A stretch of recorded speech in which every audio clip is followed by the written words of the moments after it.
Well, hey, my friend, let's make a really pretty Thanksgiving pumpkin centerpiece using this faux white pumpkin. You're going to start by taking the top part off, and I just measured out equal parts around the circumference of the pumpkin for us to use a beautiful napkin. So this beautiful napkin is the secret to this project. You can use any of the napkins that I'm going to link below, of course, according to your colors and your taste, but this one just really stood out to me because this outside section of the napkin really reminds me of lace and brown ironstone or ironstone brownware. I get it all backwards. But so I'm just kind of cutting out the intricate parts, not being too picky, but getting around, leaving a little bit of white edge because it's going to dissipate around the white pumpkin. So, of course, if you decide to do this with a different color pumpkin, make sure that you use a coordinating colored napkin for this. Now, I'm going up and down both. I end up going back and doing both sides of these strips because it just kind of looked weird with one side cut out kind of according to the pattern and the other side straight. But you can create this however you want, but you'll get the idea. So once I've done this, I repeated that for all of the parts that I measured around the pumpkin. I did measure it to about 3 inches apart, and that was an 18-inch pumpkin from Michael's. Now, in order to separate the napkins, I love this little trick. It's just a hack I learned. You take a piece of transparent tape, put it at the top, and peel back both of those layers of this 3-ply napkin. And I just repeat the little hack on all of the pieces until I am left with that single transparent, delicate piece of napkin that we're going to use for the project. This is an important step. Do not skip it. When I was doing my live video, I skipped it and it made quite the mess. You'll see the difference when you use it with it like this. So you're going to take a little bit of Mod Podge with an artist brush and start painting on a strip of Mod Podge for your napkin. Now, I kind of went to the left of each of my little hash marks that I made at the top of the pumpkin, and it worked out fairly well. You still want to eyeball it like I'm doing here and make sure that your napkin is going on, fairly straight.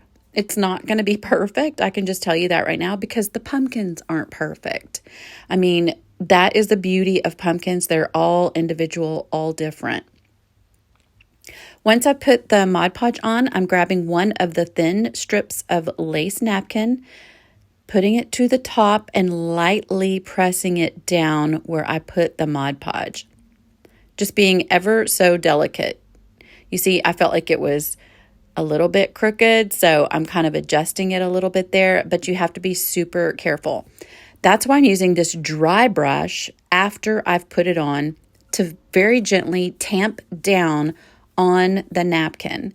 This is going to prevent any tearing of the napkin, but it's also going to get it down in those grooves of the seam of the pumpkin. I'm just making sure that it's completely down before I move on to the next step, which is just simply going to be to use some more Mod Podge and get underneath some of those sections that maybe were missed by that initial bit of Mod Podge. So once I get that underneath of all of the little edges, I'm just kind of tucking my brush under. I'm going back over the top. But if you notice, I'm not Mod Podging the entire pumpkin. You, of course, are more than welcome to.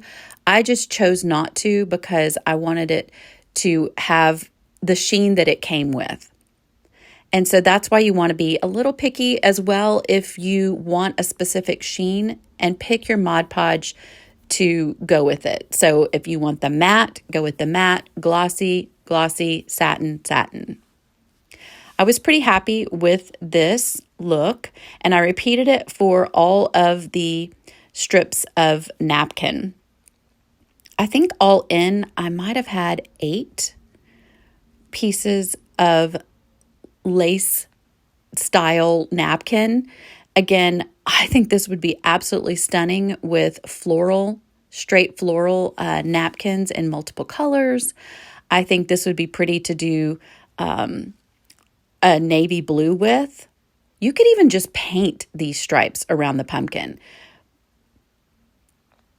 This particular look, I got the idea from my friend Cindy over at DIY Beauty. I will definitely link her account or blog over here in the description. Hers turned out even more beautiful. I always have to say that. Hers turned out just as beautiful, and it is a different size pumpkin. So you can kind of see how we did it differently. Then I'm going to glue this piece of floral styrofoam to the bottom of the pumpkin to just serve as a base for our florals that we're going to put in. And at the end, I ended up deciding it was not quite tall enough. So I ended up having to add a second piece, which you'll see later. Now, the florals, you can use, of course, whatever coordinates with your fall table or your Thanksgiving table. I think these would be pretty to make individual for each place setting. I also think these would be beautiful to put out on a buffet table. I absolutely love that idea. And I'm just kind of making sure I have it in the center of the pumpkin. And then you'll see here where I'm adding the florals in, and I noticed it was too low. It's too low. So I'm going to go ahead and add one more piece of the foam, the floral styrofoam. And so it makes it easy. I just got these florals at Michael's, and I love the colors. I'm just fluffing this out. I don't know if you've ever done that, but like if your silk or artificial flowers are stuck together, you can kind of hit it with a heat gun very lightly and fluff them out. The warmth kind of acts as like an iron or steamer and kind of helps fluff them out. Now I'm just adding a combination. I love that dusty rose brown color, and then of course the burnt sienna, kind of an orange brown color, along with some cream color florals. And then my accents are the navy blue beads, because my tablescape, as you'll see in a second, is navy blue and cream. This centerpiece was so easy to put together. I literally could have put this together a lot faster if I would have made sure that my napkins were peeled apart at the beginning.